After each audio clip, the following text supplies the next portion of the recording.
अगला जो हमारा टॉपिक है यहाँ पे, वो हम लोग types of combustion, products of combustion वगैरह हम लोगों ने पढ़ लिया था। अगला टॉपिक हमारा है how can we control fire. इसके रिगार्डिंग हम लोग पढ़ने वाले हैं और इसके आगे मतलब हम लोग आगे कंटिन्यू करेंगे। इसके बाद फ्लेम वगैरह है, उसके बारे में हम लोगों ने पढ़े। उसके बाद हम फ्यूएल्स के बारे में पढ़ेंगे और उसके बाद ये चैप्टर का क्वेश्चन आंसर हम लोग करेंगे, ठीक है। और कोई भी प्रॉब्लम है तो फिर आप रेज कर सकते हैं, उसको हम लोग सॉल्व करके फिर आगे ये जो चैप्टर है वो कंटिन्यू करेंगे, ठीक है। आई थिंक अगर प्रॉब्लम नहीं है तो फिर हम लोग इसको स्टार्ट करते हैं। चलिए तो यहाँ पे देखते हैं। सबसे पहला है कि fire can hazards if handle without care. यानी कि अगर हम फायर को अगर केयर के साथ यूज नहीं करते हैं तो वो हमारे लिए क्या हो सकता है, हार्मफुल हो सकता है। You must have heard about such accidents, है ना, where fire has taken the shape of a monster. यानी आप लोगों ने बहुत जगह ऐसा देखा है, पेपर वगैरह में न्यूज भी सुना है कि आग लगने से बहुत सारे मतलब जो घर हैं वो जल गए और बहुत सारे मतलब मतलब जनधन की हानि हुई है वगैरह। And has caused massive damage to both life and property. अब इसकी वजह से लाइफ तो मतलब समझिए कि नष्ट होता ही है, साथ साथ प्रॉपर्टी भी आपका नष्ट हो जाता है। तो इसीलिए जो भी फायर है, फायर का जब हम लोग भी इस्तेमाल करते हैं तो हमें मतलब कंट्रोल के साथ उसका इस्तेमाल करना चाहिए। हमें उसको मतलब ऐसे ही कहीं पे भी इस्तेमाल नहीं करना चाहिए, जब जरूरत है और जहाँ पे जैसे मतलब जो प्रिकॉशन है वो प्रिकॉशन के साथ ही फायर का हमें यूज करना चाहिए। इसके बाद है you have study the condition necessary for combustion. Combustion के नेसेसरी कंडीशंस के लिए हम लोगों ने फोकस किया था। वहाँ पे बहुत सारे मतलब सब्सटेंस थे, जैसे कि कंबसिबल सब्सटेंस होना चाहिए था, सपोर्टर ऑफ ऑक्सीजन होना चाहिए था, इग्निशन टेम्परेचर उसको अचीव होना चाहिए था, तभी जाके वो सब्सटेंस क्या लगता है। अदरवाइज उसमें फायर जो है वो नहीं।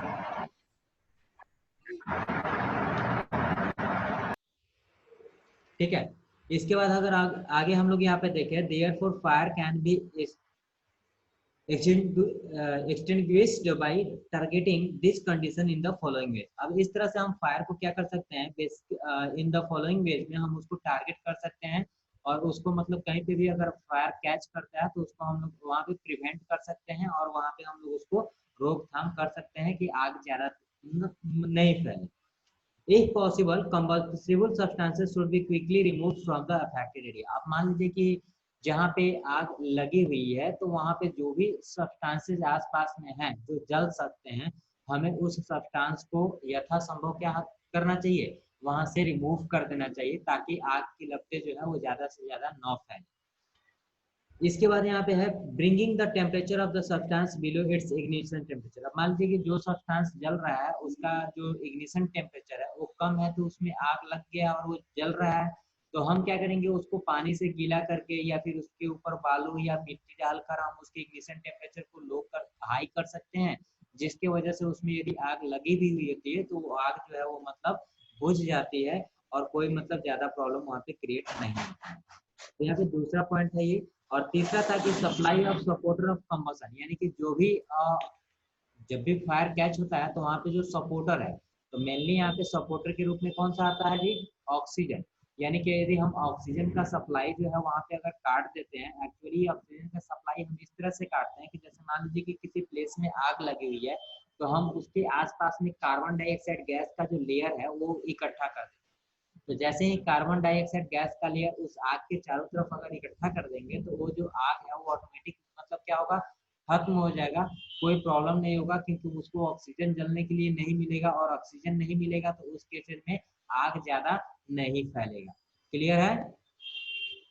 तो ये हमारे पास तीन पॉसिबल थे, तीन पॉसिबल वे थे जिनके जरिए हम क्या कर सकते हैं, फायर को कंट्रोल कर सकते हैं। सबसे पहला कि कंबसिबल सब्सटेंस को रिमूव कर देना, और दूसरा हमारा था कि जो इग्निशन टेम्परेचर है सब्सटेंस का उसको राइज कर देना, और तीसरा हमारा था कि जो सपोर्टर ऑफ ऑक्सीजन है उसका सप्लाई क्या कर देना, कट कर देना।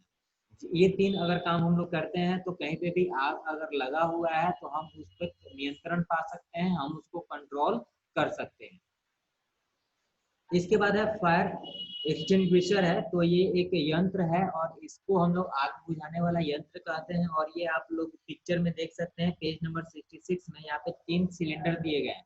ये तीनों सिलेंडर एक्चुअली क्या होता है ना कि इसमें कुछ गैसेस होती हैं और जब हम इसको प्रेशर से मतलब क्या करते हैं, इसके मतलब नॉब को अप्लाई करते हैं तो इससे गैस निकलती है, और वो गैस जो होती है वो कार्बन डाइऑक्साइड गैस होती है। तो यानी कि एक गैस जो है वो आग बुझाने के लिए ही इसमें फिलअप करके जगह जगह पे, मॉल में, सिनेमा घरों में, या फिर और भी मतलब जो भी बैंक वगैरह में है, इसका इस्तेमाल वहाँ पे रख कर किया जाता है। अगर इन केस वहाँ पे आग लगती है तो इस सिलेंडर का इस्तेमाल वहाँ पे आग बुझाने के लिए इस्तेमाल किया जाता है। इसी को हम लोग फायर एक्सटिंग्विशर कहते हैं। It is an active fire controlling device that cuts off the supply of air, brings down the temperature of fuel and does both. तो ध्यान दीजिएगा, यहाँ पे क्या करता है कि ये जो यंत्र है ये एक्चुअली क्या करता है, ऑक्सीजन के सप्लाई को कट कर देता है, जिसकी वजह से आपको मतलब जो भी कम्बस्टिबल सब्सटेंस है उसको ऑक्सीजन नहीं मिल पाता है, और वो जलना क्या कर देता है, बंद हो जाता है। अगर मान लीजिए कि कोई बिल्डिंग है जो कि आग के लपटों में पूरा घिरा हुआ है, तो उसमें हम क्या करेंगे, entire building acts as a fuel. ध्यान दीजिएगा, जो भी बिल्डिंग में आग लगी हुई है वो पूरा बिल्डिंग जो है एक फ्यूल की तरह एक्ट करता है, और इसीलिए यहाँ पे क्या करता है, उस पूरे बिल्डिंग के चारों तरफ अगर हम कार्बन डाइऑक्साइड का लेयर अगर हम क्रिएट कर देते हैं, जिसके वजह से उसका जो सप्लाई है ऑक्सीजन से कट जाएगा, और वो आप मतलब समझिए कि बिल्डिंग जो है वो जलने से बच जाएगा, या मतलब जो भी नुकसान हुआ है उतना ही रखकर वो मतलब खत्म हो जाएगा, आग जो है वो मतलब बुझ सकता है वहाँ पे। दूसरा, bringing the temperature below ignition temperature. आप लोगों ने देखा होगा एक व्हीकल आती है जिसको हम लोग दमकल कहते हैं, जब भी आग लगती है तो उसको फायर ब्रिगेड मतलब बुलाया जाता है उसको कॉल करके, और उस पे क्या होता है कि पानी रहता है, और पानी को काफी हाई प्रेशर से मतलब जहाँ पे भी आग लगा हुआ रहता है वहाँ पे उसको छिड़का जाता है। तो एक्चुअली यहाँ पे क्या है कि ये जो आग मतलब पानी क्या करता है कि उसके उस सब्सटेंस पे जैसे ही पड़ता है उसका इग्निशन टेम्परेचर क्या हो जाता है, हाई हो जाता है। जैसे ही उस सब्सटेंस पे, कम्बस्टिबल सब्सटेंस पे पानी जब पड़ता है तो उसका इग्निशन टेम्परेचर हाई हो जाता है, और वहाँ पे आग जो है धीरे धीरे मतलब बुझने लगती है, और फिर एट लास्ट वो खत्म हो जाती है। वाटर जो है वो सबसे मतलब कॉमन मटेरियल है, जो कि हम लोग किसी में भी आग अगर लगता है वुड में या पेपर में, तो हम वाटर का इस्तेमाल उसको बुझाने के लिए करते हैं। In case of electrical equipment circuit that are on fire, water is not suitable as water may conduct electric current and prove rather than harmful. तो यहाँ पे ध्यान दीजिएगा, वाटर जो है मतलब ऐसा नहीं कि सभी जगह हम वाटर का इस्तेमाल जो है आग बुझाने के लिए करते हैं। सभी जगह क्या होता है कि अलग अलग सर्कल में स्टांसेज होते हैं, जैसे इलेक्ट्रिक के वजह से अगर वायर मतलब आग लगी है तो वहाँ पे हम लोग वाटर का इस्तेमाल नहीं करते हैं, वहाँ पे हम लोग सैंड या मिट्टी वगैरह का इस्तेमाल करते हैं, क्योंकि वहाँ पे अगर वाटर का इस्तेमाल करेंगे तो इलेक्ट्रिसिटी के, चूंकि इलेक्ट्रिसिटी गुड कंडक्टर होता है और वाटर वहाँ पे कंडक्टिंग मीडियम का काम करेगा, जिसकी वजह से हमें करंट लगने की संभावना जो है वह हो सकती है। Water is also unsuitable to put out fires caused by oil. ध्यान दीजिएगा, जैसे एलपीजी का नाम आप लोगों ने सुना होगा, एलपीजी भी एक प्रकार का ऑयल है और वो भी फ्यूल की तरह एक्ट करता है। तो एलपीजी में भी अगर आग लग जाता है तो वहाँ पे भी हम लोग क्या करेंगे, वहाँ पे वाटर का इस्तेमाल जो है वो उसको बुझाने के लिए करेंगे। ठीक है, किसी का माइक ऑन है, उसका माइक ऑन है वो ऑफ कर ले, तो भूल सकता है। ठीक है, इसके बाद यहाँ पे तीसरा जो है हमारा जो पॉइंट है, this is because water is heavier than oil and sink beneath oil, the oil keeps afloat on the top and continue to work. यहाँ पे ध्यान दीजिएगा, ऑयल और वाटर की बात करते हैं तो वाटर का जो डेंसिटी होता है वो ज्यादा होता है, ऑयल का डेंसिटी कम होता है। तो जैसे ही आप एक कंटेनर लेंगे और उसमें वाटर और ऑयल को पुट करेंगे तो वाटर क्या हो जाएगा, नीचे आ जाएगा, और ऑयल का जो लेयर है वो ऊपर आ जाएगा। तो ऑयल का लेयर ऊपर है तो आग उसको बुझाने का काम नहीं करेगा, बल्कि मतलब वो और ज्यादा मतलब जलने लगेगा। तो इसीलिए ऑयल अगर मतलब उसमें आग अगर लगा हुआ है तो वहां पे हम लोग वाटर का इस्तेमाल जो है आग बुझाने के लिए नहीं करते हैं, ड्यू टू हेवियर मतलब ऑफ वाटर। इसके बाद तीसरा पॉइंट हमारे पास है कार्बन डाइऑक्साइड का, जो मैंने आपको बताया जस्ट कि मतलब यहाँ पे जो यंत्र है, इस आग बुझाने वाले यंत्र में इसी का इस्तेमाल किया जाता है, कार्बन डाइऑक्साइड गैस का। और कार्बन डाइऑक्साइड गैस अगर हम किसी भी जलते हुए सब्सटेंस के आसपास में अगर क्या करते हैं, बहुत ज्यादा क्रिएट कर देते हैं, तो वहां पे क्या होगा, आग ऑटोमेटिक धीरे धीरे धीरे धीरे बुझ जाएगा। है ना। तो एक्चुअली ये कार्बन डाइऑक्साइड का जो लेयर है उसके अराउंड में करता क्या है, तो ये कार्बन डाइऑक्साइड का जो लेयर है वो एक्चुअली सप्लाई ऑफ ऑक्सीजन को कट कर देता है, जिसके वजह से आग धीरे धीरे बुझ जाता है। इसके बाद यहाँ पे है अगला पॉइंट हमारा, carbon dioxide act as a blanket over the fire. ये मैंने आपको बताया है, like LPG carbon dioxide is stored at high pressure as a liquid in cylinder. Carbon dioxide जो है, जिस तरह से एलपीजी को हम लोग सिलेंडर में लिक्विड फॉर्म में स्टोर करते हैं, उसी तरह से कार्बन डाइऑक्साइड गैस को भी हम लोग लिक्विड फॉर्म में सिलेंडर में क्या कर सकते हैं, स्टोर कर सकते हैं। और जब भी जरूरत पड़ता है तो हम उस सिलेंडर का इस्तेमाल आग बुझाने के लिए कर सकते हैं, और इसीलिए इसका नाम जो है फायर एक्सटिंग्विशर पड़ा हुआ है। As it is released from cylinder, it expands enormously in volumes and cool down by forming a blanket around the fire, thus lowering the temperature of fuel. Hence, it is excellent fire extinguisher. ध्यान दीजिएगा, ये मतलब बहुत ही better तरीका है कि किसी भी जलते हुए सब्सटेंस के आसपास में एयर का ब्लैंकेट यानी कार्बन डाइऑक्साइड का जो ब्लैंकेट है वो क्रिएट कर देना, जिसकी वजह से आग आसानी से बुझ जाता है। ना ही वहाँ पे कोई पानी की जरूरत पड़ती है और ना ही कुछ मतलब एक्स्ट्रा चीज हमको करने की जरूरत पड़ती है, और ना ही हमको वहाँ पे ज्यादा पास जाने की जरूरत पड़ती है। तो हम लोग पाइप के जरिए मतलब इस पाइप मतलब इसको क्या कर सकते हैं, जो कार्बन डाइऑक्साइड गैस है उसको जहाँ पे भी आग लगा हुआ है उसके आसपास में इसको हम लोग क्रिएट करते हैं। इसके प्रेशर के नजर की वजह से एक्चुअली इसमें कार्बन डाइऑक्साइड गैस भरा तो नहीं जाता है।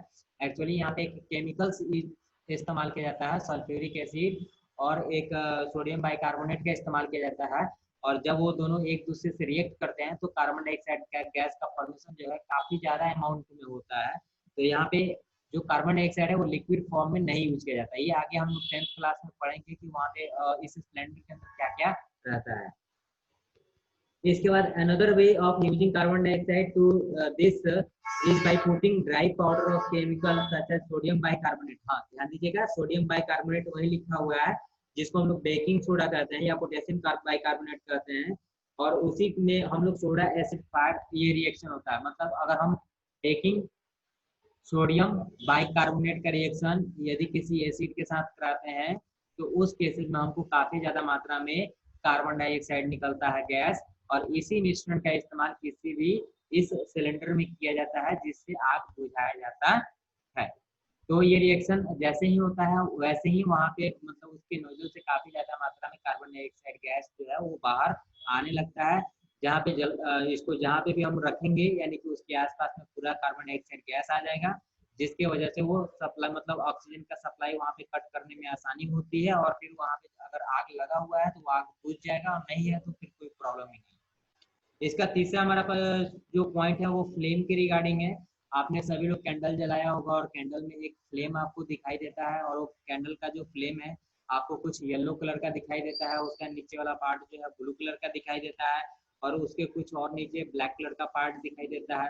तो सभी जगह ये जो मतलब फ्लेम है ना, इस फ्लेम के पार्ट के बारे में हम लोग पढ़ने वाले हैं, और कहाँ पे टेम्परेचर जो है हाई होता है, कहाँ पे टेम्परेचर लो होता है, इसके बारे में हम लोग यहाँ पे पढ़ने वाले हैं। जैसे फ्लेम की बात करते हैं तो जब भी किसी सब्सटेंस को हम लोग क्या करते हैं, जलाते हैं, तो वहाँ पे किसी सब्सटेंस में फ्लेम प्रोड्यूस होता है और किसी सब्सटेंस में फ्लेम प्रोड्यूस नहीं होता। ज्यादातर जो भी गैस और लिक्विड फ्यूल होते हैं वहाँ पे फ्लेम के साथ जलते हैं, लेकिन ज्यादातर जो भी सॉलिड फ्यूल होते हैं वो फ्लेम के साथ नहीं जलते हैं।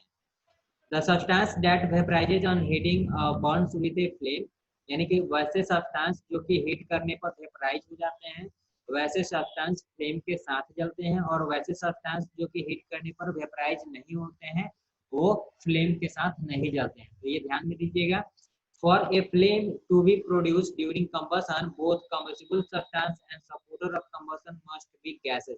ध्यान दीजिएगा, फ्लेम हमें प्राप्त हो इसके लिए जो मतलब कंबस्टिबल सब्सटेंस है या जो सपोर्टर ऑफ कंबशन है, दोनों का दोनों किस रूप में होना चाहिए, गैस के रूप में होना चाहिए। For example, on burning kerosene in a gas stove, and kerosene rises up with the wick and vaporizes before burning with a flame. Similarly, in case of candle flame, other hand, charcoal coal gas does not vaporize, therefore they burn with a glue and not a flame. ध्यान दीजिएगा, यहाँ पे दो चीजें इसने clear कर दिया कि फ्लेम के साथ कौन सा सब्सटेंस मतलब जलता है और कौन सा सब्सटेंस जो है वो फ्लेम के साथ बर्न नहीं होता है।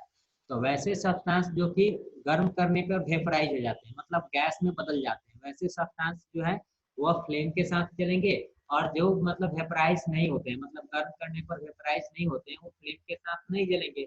अब जैसे लकड़ी को आप मतलब गर्म करते हैं तो वेपराइज होता है क्या, गैस में बदल जाता है लकड़ी? नहीं, बिल्कुल नहीं बदलता है। और इसीलिए जो वुड है वो आपका फ्लेम के साथ नहीं जलता है। लेकिन केरोसिन हो गया, वैक्स हो गया, यदि आप उसे गर्म करेंगे तो वो वेपराइज हो जाएगा, और इसीलिए वैसे सब्सटेंसेस फ्लेम के साथ जलते हैं।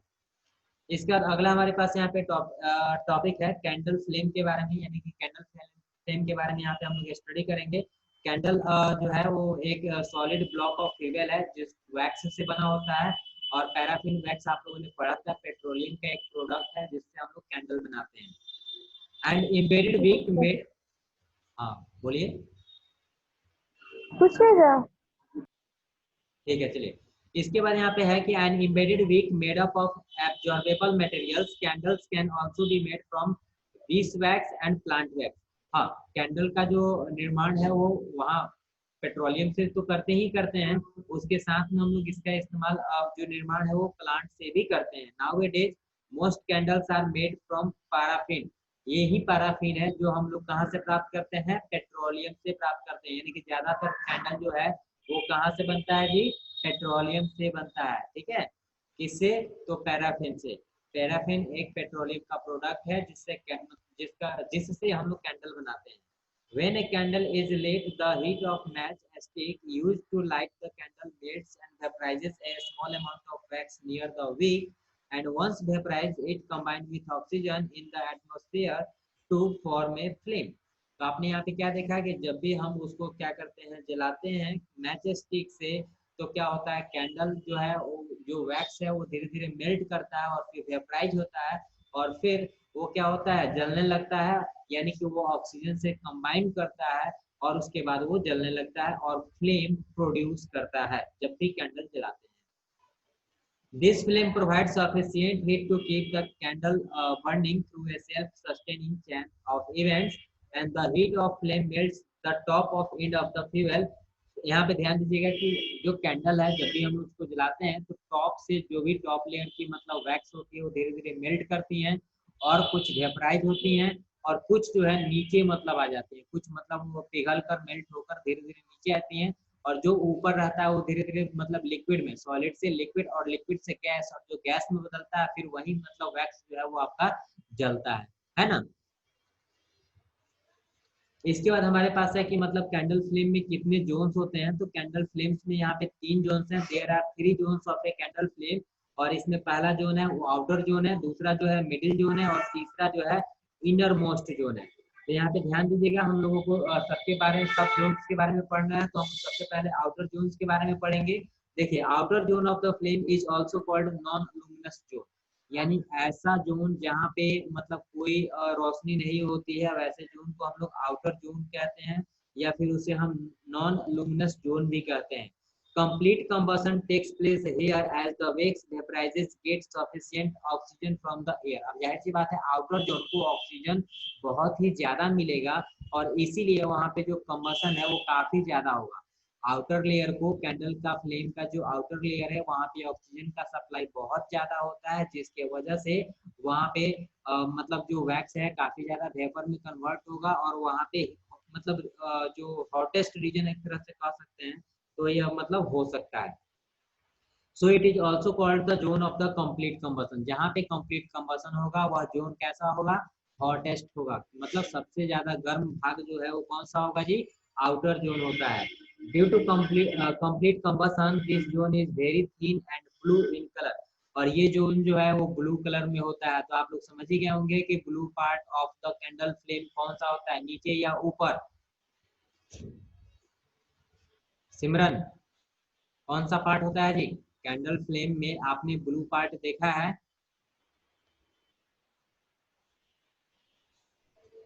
सिमरन, कैंडल फ्लेम में बोलने के लिए आवाज को पहले अनम्यूट करना पड़ता है, ठीक है। अदिति, कैंडल आपने जलाया है वहां पे,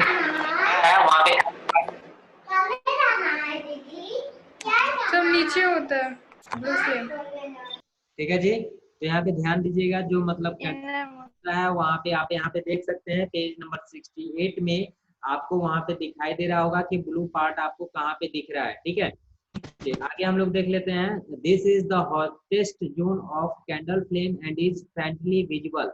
ये बहुत ही ज्यादा मतलब विजिबल नहीं होता है, मतलब इसको गौर से हमें देखना पड़ता है तभी जाके ये विजिबल हमें होता है। मिडिल जोन की बात करते हैं। मिडिल जोन जो है वो मतलब बहुत ही लुमिनस जोन होता है, बहुत ही ज्यादा मतलब यानी कि रोशनी जो हमें मिलती है वो मिडिल जोन से ही मिलती है। It is yellow colour. ध्यान दीजिएगा, ये जो कलर मतलब इसका जो होता है वो येलो कलर का होता है, और ये मॉडरेट हॉट जोन होता है, मतलब यानी कि जो हॉटेस्ट जोन है उससे यहाँ पे टेम्परेचर काफी मॉडरेट अवस्था में आएगा, ज्यादा यहाँ पे टेम्परेचर नहीं होता है। Here wax vapour do not get enough oxygen. अब मिडिल जोन में जो ऑक्सीजन है वो काफी ज्यादा नहीं मिलता है, इसीलिए यहाँ पे इनकम्प्लीट कंबशन होता है, और इसीलिए इसका जो कलर होता है वो येलो होता है। Carbon monoxide and some unburned carbon particles are form due to partial combustion, और इनकम्प्लीट कंबशन होने की वजह से ही यहाँ पे कौन सी गैस का फॉर्मेशन होता है, कार्बन मोनोऑक्साइड गैस का फॉर्मेशन होता है। कंप्लीट कंबशन होगा तो हमें कार्बन डाइऑक्साइड गैस मिलता है, और इनकम्प्लीट कंबशन होता है तो हमें कौन सा गैस मिलता है, कार्बन मोनोऑक्साइड। इनकम्प्लीट कंबशन किसके वजह से होता है, insufficient of supply of oxygen, यानी ऑक्सीजन का सप्लाई यदि कम रहेगा तो उस केसेस में हम लोगों को क्या होगा जी, कार्बन डाइऑक्साइड का फॉर्मेशन नहीं होता है, कार्बन मोनोऑक्साइड गैस का फॉर्मेशन होता है। और जब हमें सफिशिएंट ऑक्साइड मतलब सफिशिएंट सप्लाई ऑफ ऑक्सीजन मिलेगा तो उस केसेस में हम लोगों को क्या मिलता है जी, सफिशिएंट ऑक्सीजन होगा तो कार्बन डाइऑक्साइड, और इनसफिशिएंट ऑक्सीजन होगा तो हमें कार्बन मोनोऑक्साइड गैस मिलता है।